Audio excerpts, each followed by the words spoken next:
want to welcome you to the Trauma Informed Educators Network podcast. This podcast is coming out of the Trauma Informed Educators Network Facebook group.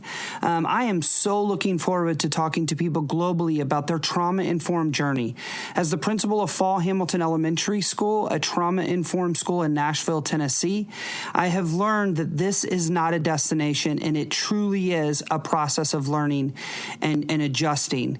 So this podcast will be speaking to guests all over the world about people who are just starting their journeys and people have been on this journey for many, many years. So I hope you enjoy our guests. I hope you learned something just as I am. And welcome to the Trauma Informed Educators Network podcast. Right? You know, yes, it is exciting. And I also love that we can have some candid conversations because we all know this work is really hard. And to jump right in and hear about you. So tell us the Amy story. How did you come up on being a trauma-informed principal? Yes. Well, you know, the journey sort of came to me. I didn't necessarily realize the journey that I was on when it started. So about 5 years ago, I became the principal at Madison County Elementary School. It's a pre-K to 8th grade school in Gurley, Alabama, which Gurley is about 20 miles outside of Huntsville, Alabama. And my husband and I had relocated here from out of state, and we found ourselves here about 8 years ago. But anyway, I started at Madison County, and the population there, it is a Title I school. About 56% of our students at that time received free and or reduced meals. And I have worked in title schools in the past, so I anticipated a lot of the things that come with poverty and figured that it would be that way. But I learned that there were some other things that were happening that were outside of my typical realm of dealing with students just in more inner city poverty, or I worked in a Title I school in Howard County, Maryland, and that would be more of a suburban poverty setting. And as I got to know my students and started hearing from them, I realized that they were telling me stories that their backgrounds were really unique. Some of them, it's a very generational school where mom and dad went there, their grandparents went there. Back in the day, it actually was a K-12 school, so they even graduated from the building where we're situated. So there's a lot of culture there and a very strong tie to the school being that community center in that small town. But I was discovering that students were sharing some hardships and things that they had gone through that seemed a little out of the realm of my 5-state background in public education.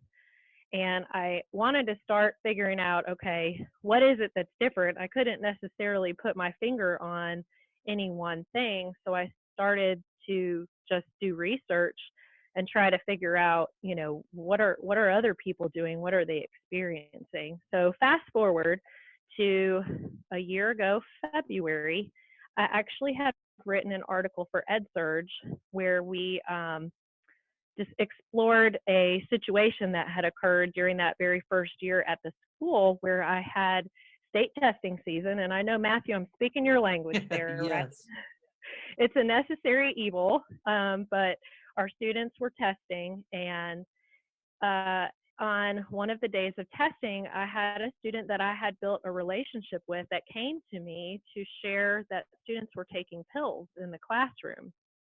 And that was a frightening moment. That's one of those that I don't remember taking in graduate courses as how do you become a principal? What do you do when this happens?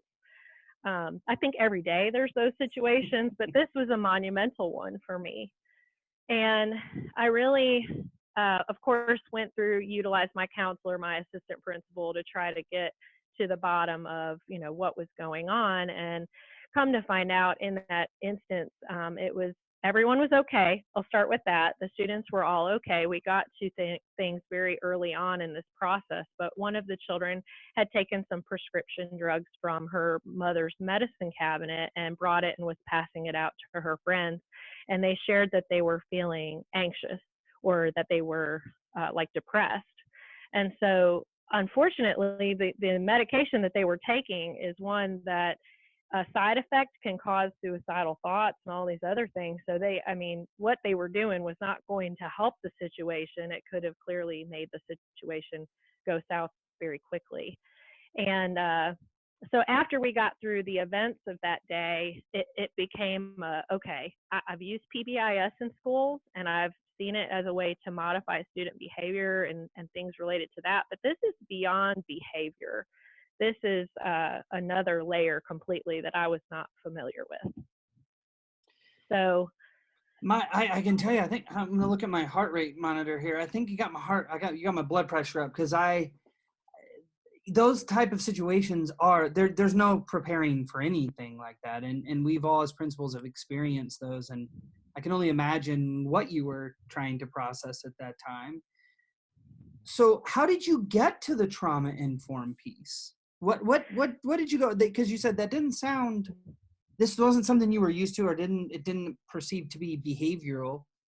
What did that feel like, and what were your next steps?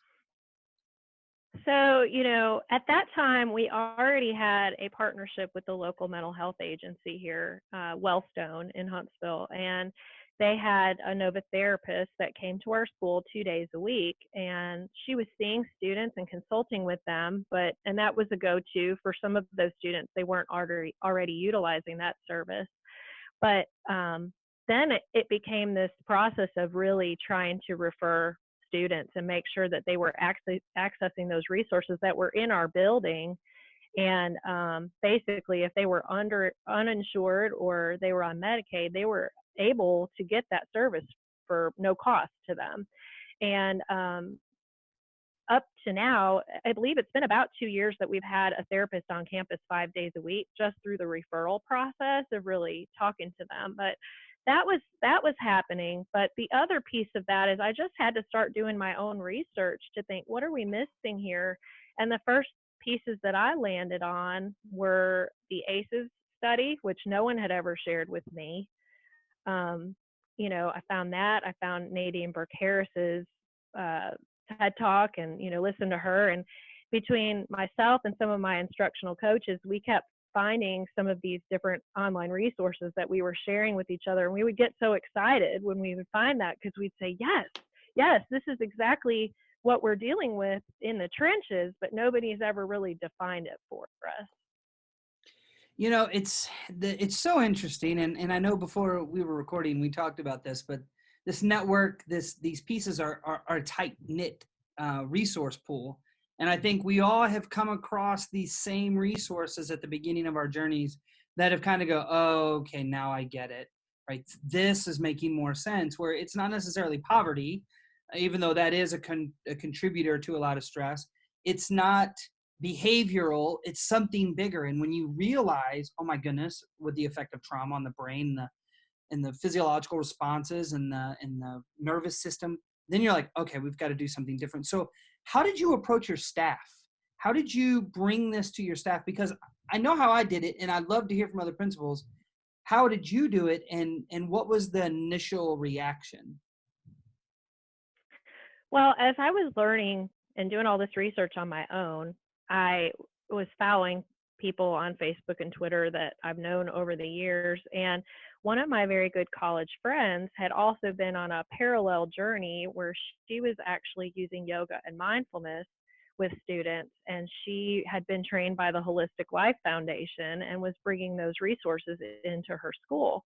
And so I had reached out to her to inquire, hey, tell me what you're doing, because I really want to share this with my staff. And I knew that you had to have buy-in from the adults for them to truly see the need for what we were doing, and the research behind it, and some strategies to equip them with how to de-escalate themselves as well as de-escalate the children. So I ended up having her come and provide some professional development for my staff. And it was very well received. There were a few holdouts, but I think that's to be expected, especially depending on their years of service and where they are in their philosophies. Some of them being from a different mindset, and to add on to that, you think about in the South, that mindset for a lot of them had been corporal punishment. which my district had not really made any ruling against that until about the last year and a half, 2 years. However, I've never used it at all as a principal. Coming from Maryland, it was not a practice that was utilized there. And so that was also eye-opening to me, that there were still places that were doing that, and thinking, okay, that could have a really adverse reaction for our kids. And so, there were a lot of changes of mindset that we had to bring about, of just making people understand why we do things differently, because we know better now and we know the impact of things. But that yoga and mindfulness training was really that first entry point for a lot of our adults on campus. So this is a tough question, and I get asked it all the time, and I never get to ask another principal this. So I'm going to ask you. So I get this, and what do you do with those teachers that are just like, nope, nope, the kid needs a good whooping, right? And what do you do? Because I know what I do, but I'm curious to see what you do. Well, one of the tools that we've brought in is, we actually wanted to assess our students' social emotional learning. And so we brought in the DESA, the Devereaux Student Strength Assessment tool, into our school, and had the teachers be a part of that. So if you're not familiar with that, the teachers actually fill out a survey about each of their students, and it is an 8-question DESA, the short DESA, the DESA mini. And then for students that have more of the at-risk behaviors or things that you're concerned about, it opens up into a more comprehensive list of questions. So we really said, okay, if your student is struggling, we need to identify what it is that they're struggling with, so that we can make sure we're tailoring an intervention or some sort of strategy, even instruction, to what they need, just like we would with any other academic area.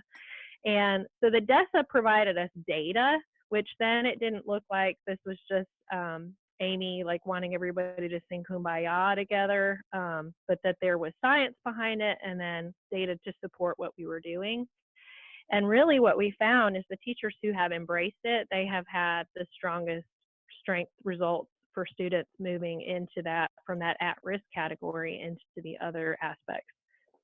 So we use the student risk screening scale, which is the SRSS. Sounds very similar. Looks at internalizing and externalizing behaviors. It's a 14-point survey that the teachers fill out. Do you find that the teachers that have the hardest struggle with creating relationships tend to have the higher tiered number of kids, or do you see any consistency with that?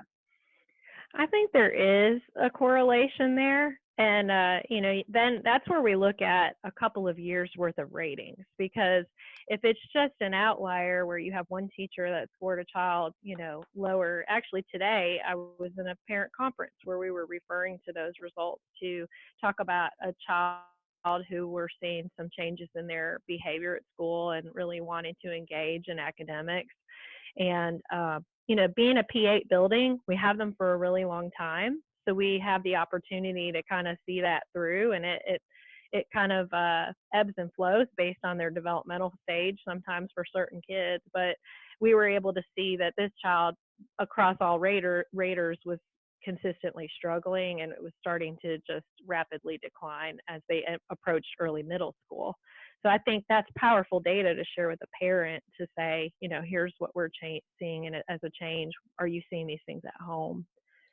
So you mentioned PBIS, and I think you probably are aware, like I am, that PBIS is under some intense scrutiny around the trauma-informed practice. So sounds like you've made some adjustments, or you've morphed it to be more trauma-informed in its practice. What does that look like in your school? Definitely. And this is that learning process, whereas we've gotten smarter about it, we've revised how we're implementing it. But when I entered that school building about 5 years ago, we had a lot of veteran teachers that had been there for a very long time with a very traditional mindset. And so we needed to start by introducing positives, because that was an underutilized strategy with my staff, and PBIS provided the platform to do that and the structures to have it school wide. But we did find that when you're talking about consequences, or how your students, when they are not meeting the standard, we did not want it to become a public shaming situation. And so we do not have clip charts or anything like that posted, but that was learning that sort of came and evolved over this whole process that we were talking about. We also have a funded program for pre-K in the state of Alabama through the Office of Early Childhood, and they utilize the conscious discipline curriculum, and they've provided extensive training for these early childhood teachers to be able to set up a conscious discipline structured classroom. And so those folks have been really a great resource from within the staff, because they've been doing that learning as well as the learning that some of us have been doing on our own to be able to. The interesting piece of that, Matthew, is that we had students that were really well equipped with some of these calm down strategies and other things when they would exit pre-K, but then we were asking them to learn a new system when they came to kindergarten. So what we've learned is that, oh, if they already know that, it's the teacher that needs to know the strategy, and then we can continue to support those needs as they move up. So we've sort of been using each cohort as they move through, kind of graduating some of those strategies up with the students. Such a smart strategy, because shifting adult paradigms, especially around these, is really difficult. And I think most people doing this work agree, it's 100% about us. It really doesn't have about fixing kids. It's about fixing us and our systems. And so that is, and I'm very familiar with conscious discipline. We actually have a few teachers here that utilize several pieces. And what a fabulous support system for the kids if they already know that. That is awesome. So talk about, you said that there's some strategies that have been used with students who have mental health challenges in school. What are those strategies that you're using? Well, we have calm down corners set in place, which I know that's actually how I became familiar with you, is the Edutopia video that showcased that. I went, oh, there's a school that's not very far, because, Huntsville and Nashville are only about 2 hours from each other. So that was exciting to me, because as I would go to meetings with other administrators, I felt like I was a lone ranger in some of these pieces of conversation, not because other principals don't see the value in the work, but they don't have the same level of need that I have in the work. And so it's come up more organically for me, because it's just the kids that we have in front of us every day that really, they need these supports. And so we're tailoring what we're doing to the kids. But so yes, calm down quarters. In those, we've equipped them with tools to, help get them back on track, strategies to be able to re-engage with what they're doing. And then we've also used check-in, check-out system, which is sort of more of a PBIS thing, but I see it as really being more of a trauma-informed strategy too, because it's that relational piece where they have one person that they are assigned to, that they can have those conversations every day. And it's a pep talk maybe in the morning, and then a midday check-in, and then later. And it's more of a helping them get connected with somebody on campus, because it might not be their classroom teacher that does that. And I will tell you, if I'm about to share them on the Trauma Informed Educators Network podcast, resources from Dr. Lori. And one of them is, it shows the brain, and it has the 3 different colors of representation of emotion. And it is awesome it would be perfect for check-in and check-out. We're actually going to start using it, I think, at my school, where kids identify what color they're in depending on their emotions throughout the day. And it's not incentivized. It's just, hey, how did your day go? And I tell you, I literally have a football right here that I play every day with a kid. And he went from having major problems to now, I mean, when I tell you we are connected, we are connected. I adore this kid. And before, he didn't want to look at me. He didn't want to have anything to do with me. But those positive interactions on a daily basis are so important. So take us through the process. You've talked about the ACEs study and doing some initial training for your staff. What have you followed up with over the last several years that have kept the motivation going and kept the fire burning in your staff?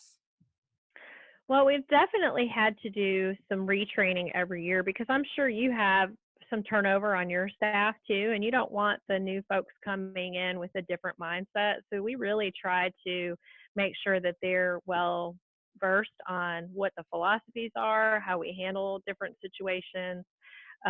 We've also pulled in our support staff because they play such a vital role in that. Again, some of those are our people who are great with that check-in, check-out strategy. They're not asking for academic demands for students, but they are able to have just more of those personable conversations of, getting to know students. We've ended up really trying to make sure that we have that common language, and that kind of goes back to PBIS too, but making sure that students are really clear about what the expectations are, because a lot of times when we don't make our expectations clear, that's where we have adults that get really frustrated with the child who's not maybe responding or acting the way that they would like them to. And with that, also looking at specific kids that maybe have to have some more individualized plans or individualized attention based on where they are, whether it be through their IEP or other pieces. About 25% of our students have IEPs. So that's just another, positive strategy that we're able to make sure we're following through on what we say that we're going to do with those students. So I don't know, but we are mirrored schools. I don't know if you know that, but every statistic or every demographical piece that you're saying, it mirrors my school. So I think even off of this podcast, you and I probably could have a lot of conversations around, the different pieces of our day-to-day experiences as principals. Talk about that day-to-day experience, because, here's what I say. I never can decode how hard this is, because I don't want anybody to think, oh, it's just really easy work, because it's not. There's nothing easy about it, but the outcomes are remarkable. So talk about your day-to-day. What does it look like? What does it feel like? What are your interactions like? Sure. Well, we utilize a Tiger Paw system. That's our positive incentive. And so I make sure every morning I'm the person who actually announces every child's name that receives one. And we have a box up toward the front office where they're able to put those in. So, they get those dopamine hits every time they're walking by somebody. Everyone knows what that is. We utilize that. I've done a lot this year with recognizing students on their birthday, because we found over the years that some students, they don't really have much made out of their birthdays at home. And so we wanted to make them feel special. It's kind of like the Disney concept too, where they give you a button and then people speak to you and all. So we have ribbons for the students when it's their birthday that they wear. They'll get a pencil, and then I have some books, and they actually take a picture with me too. But that's kind of evolved as the year has gone on. So that's how my morning starts every day. But then, it's just that next moment after our announcements, we've introduced restorative circles in our classrooms. So our students are actually engaged in a restorative setting with their teachers, and we've actually put that into our master schedule because, again, we want people to realize how the value in that and how we're using that and how we can use that to drive the way and the outcome for a lot of situations. Some of our teachers that are really strong with it are able to use that restorative circle at a later point during the day when there's conflict with students, or at recess when they have a difficult time with something, they pull it back in, which actually recess is another thing I've tried to make sure we incorporate, because to me, we need students to have opportunities to practice these skills, these social emotional skills that we're teaching. And if we don't carve out that time every day for them to do that, I don't think that we are preparing students the way that we should. So we ask everyone, that's one of our types that we have for our classroom teachers, is to incorporate their recess time every day where they can practice those strategies. But then, classroom observations, like trying to get in and out, really, we're a smaller school. We have about 400 kids. So I feel very blessed because we get to see who the student is, we know who the adults are in their lives, we know who their siblings are, and we can see them moving all the way through. So I'm able to have very personal conversations with the children because I feel like I know them as a whole child, which is a beautiful thing with this type of work that we're doing. I'm telling you, we are mirrored. So my school is the same. We are a generational school. A lot of parents went here. So I feel the same way, where our mental health provider has been here 20 years from Centerstone. She knows, like, some of the parents she supported. So those deep-rooted relationships are so powerful in this work. So tell me, what is the greatest challenge you experience as a principal that's trying to do this? What sticks out as like, whew, this is what is hard for me. Well, and I talked about the buy-in and all the strategies that we utilize for that, but anytime you're working with adults, you have I always say that children are much easier to modify behaviors than it is with working with adults. And I love my staff and I have relationships with them as well. But just really like working with some of ours that are maybe more reluctant to use some of the strategies and then want to go back to more of a punitive model where they want somebody to step in and try to, handle a situation for them. And so it's really like having that comfort where you can sit down and have a conversation with them to say, hey, I noticed this about this student today, or, I noticed that when this strategy was utilized in your classroom that it kind of backfired in the child's behavior and how they responded. And so it's having that trusted relationship where you feel like you can um, allow people to say, here's just a suggestion of something else that maybe you want to try, because just like our work of trying to support students who've been in that through trauma and trying to give them just the full experience of the supports at school, I think that the teachers are struggling because sometimes they get caught in the weeds or they take on the emotional stress of some of the students and they have a hard time letting go of that. And I don't know, Matthew, if you've had any of your teachers that have had some difficult reactions because they've been so connected to students, but we have had that with our staff. And so it's really just, trying to support them because it's very hard work. It's hard to shut it off when you go home. I've paused the recording just 1 second. Can you hear that? Yeah. Like there's hold on a minute. Yeah.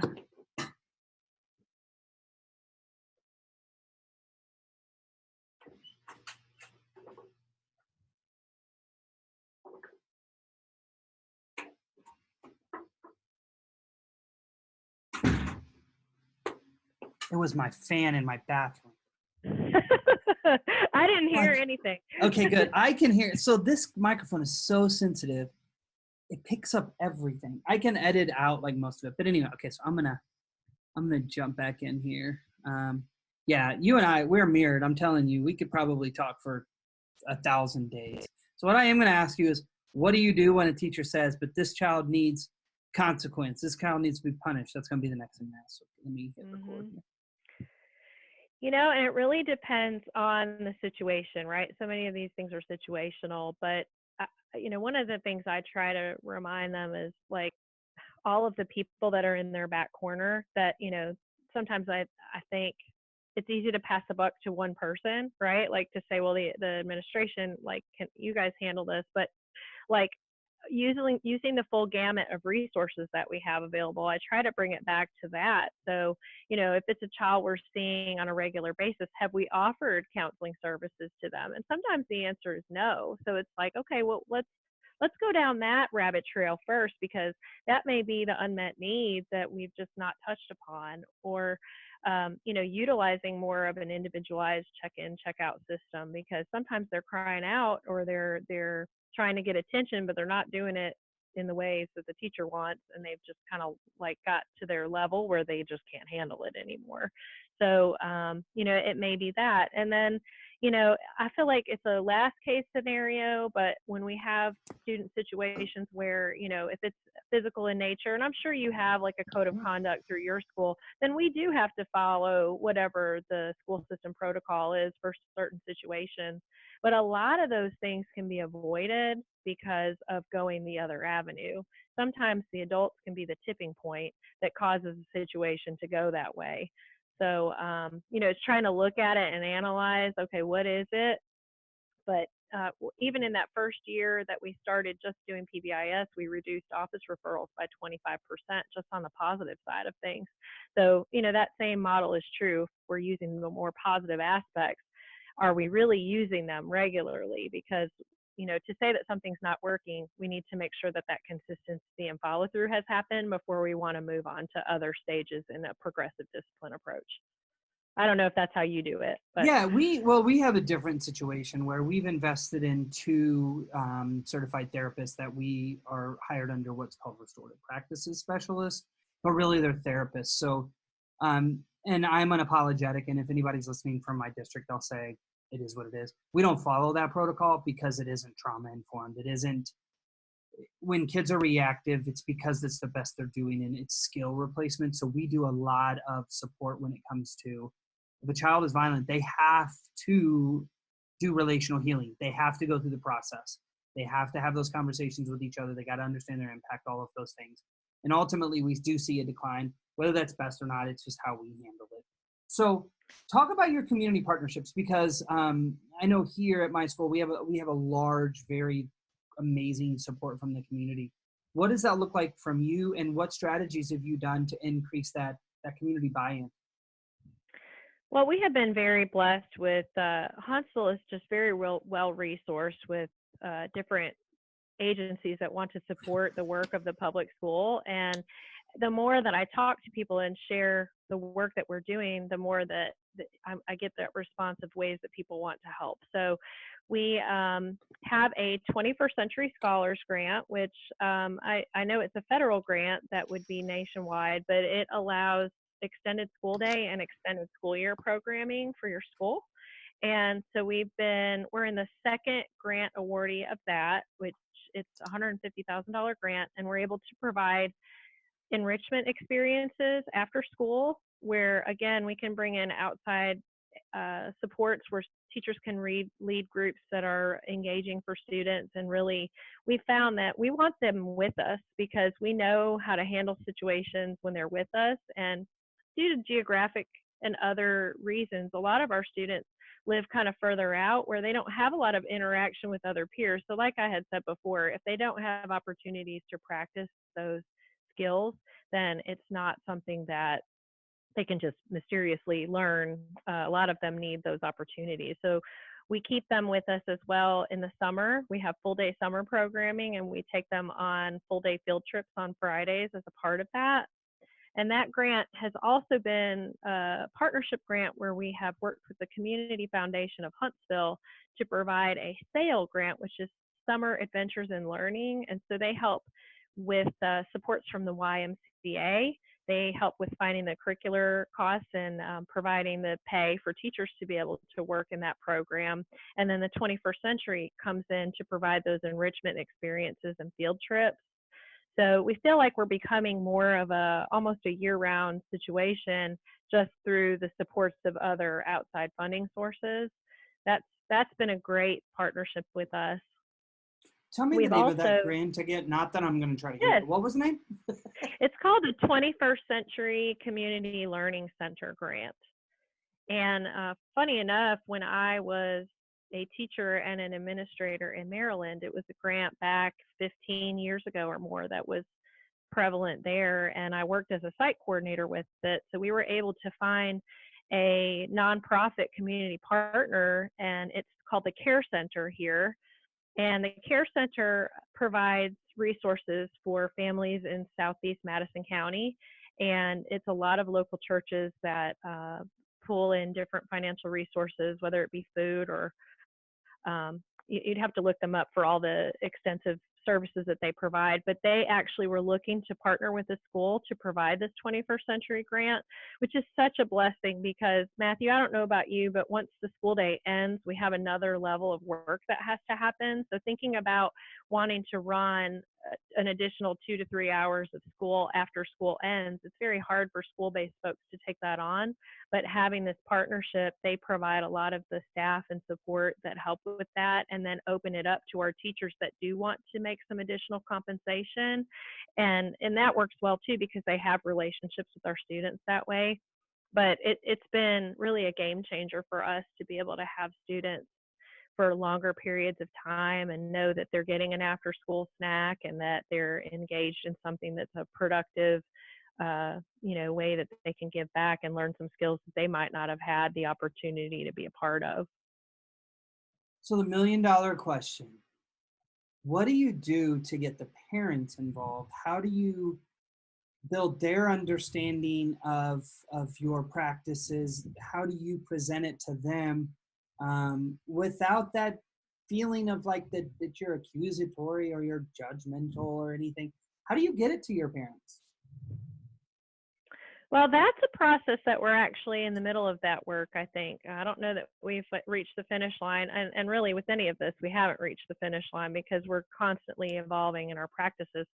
But couple of things that I think of with that. First of all, we wrote a grant through I'm trying to think, child abuse prevention folks out of the state of Alabama, and it prevents child abuse and neglect within the state, and they have grant funds available. So we were able to get it's the Children's Trust Fund. You can edit that to put that in, but the Children's Trust Fund grant, and it's all focused on child abuse prevention, but we actually wrote in for the conscious discipline parent curriculum to be purchased because we thought, okay, we're teaching the students these strategies, but we need to do a better job of equipping our parents with some alternatives of things they can do. And so the parent curriculum has student books that are like trade books with Schubert, the character that's in there, and they can use those and learn that curriculum. And then we hired a parent liaison to actually facilitate those meetings with parents and really get them to come in. And we're working on inviting a lot of our families to be a part of that, but she'll be able to conduct some home visits, do some other things to partner. So that's one strategy. And then the other piece is through the Mental Health Center Wellstone. They actually were awarded a grant through the Women's Philanthropy Society here in Huntsville, and it was focused on mental health. And they purchased the Connections Matters curriculum for us. So we are able to do some training with staff, and that's coming up here. We'll do staff training and also parent training using the same curriculum. And it's really just a way to share ACEs research with people that maybe don't realize the impacts of that. And then we're also going to be showing a screening of the Resilience movie for different community partners as well as any parents that want to come so that we can really get the message out there and have other folks really burning on the thinking that goes around how can we support our families and our children in our community, because I know that there's people in the medical profession and other areas that are maybe untapped that we haven't even shared that word with. So what do you see as your next step? So if you're like, okay, we've been on this journey for 5 years, I don't know about you, but right now is our budget season. We're starting to have these conversations about 2021. What do you see as your next step as a school leader, as a leadership team? What does that look like for you guys? One thing that we're interested in doing is, as I've had the opportunity to speak at conferences across the country and within the state of Alabama, I think we're really wanting to get the message out, because I feel like I don't want somebody to have to go through the learning journey that I did, which is really just me learning things on my own. I think we want to teach others. And so really kind of following and mirroring over what you had done last year with the Trauma Informed Network Conference, we're hoping to do maybe something on a smaller scale here in Huntsville. And so we have a committee of teachers that's planning that event. And we're going to be calling it the Rocket City Social Emotional Conference, or Rocket City SEL Conference. And that way we can have other practitioners from Alabama or outside come in and really create more of a local network of schools that are using these strategies. Because as I said, a lot of days it feels like you're a lone ranger in your philosophies, or that, thinking how to support students.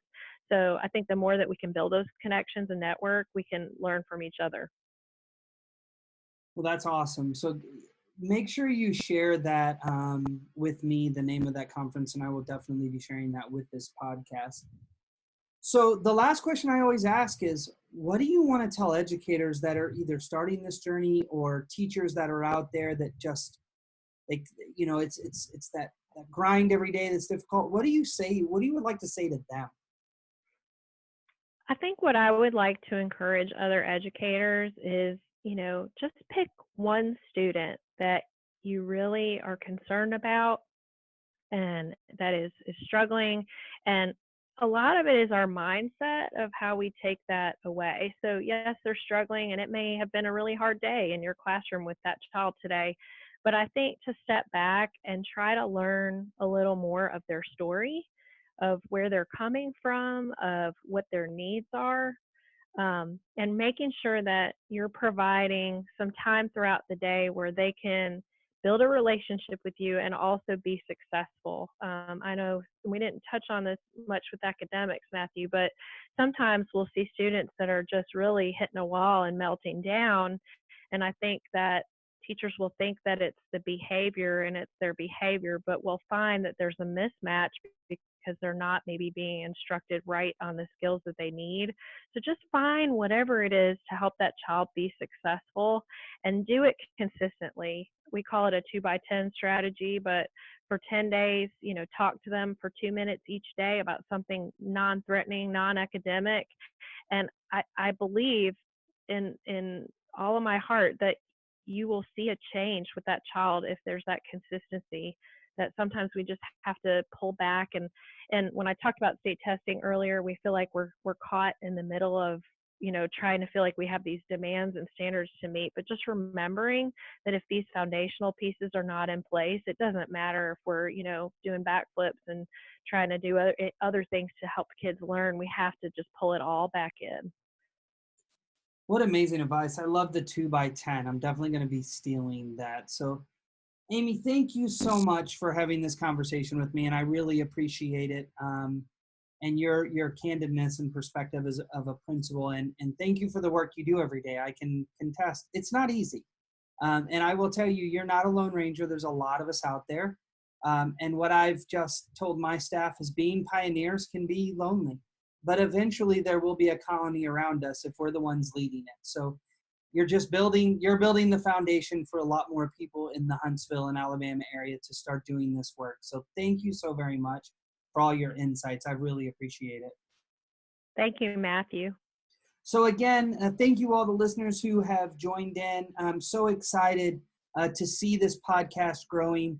You can follow us on Facebook at the Trauma Informed Educators Network podcast. You can also join the Trauma Informed Educators Network group on Facebook. On Twitter, I am at Principal List, and also on Instagram. If you want to follow Amy Mason, she is on Twitter, and her that was really hard. The Twitter handle is at A Mason Principal. So follow her work, and we really appreciate it. And as always, we look forward to all of our guests, and thank you for listening.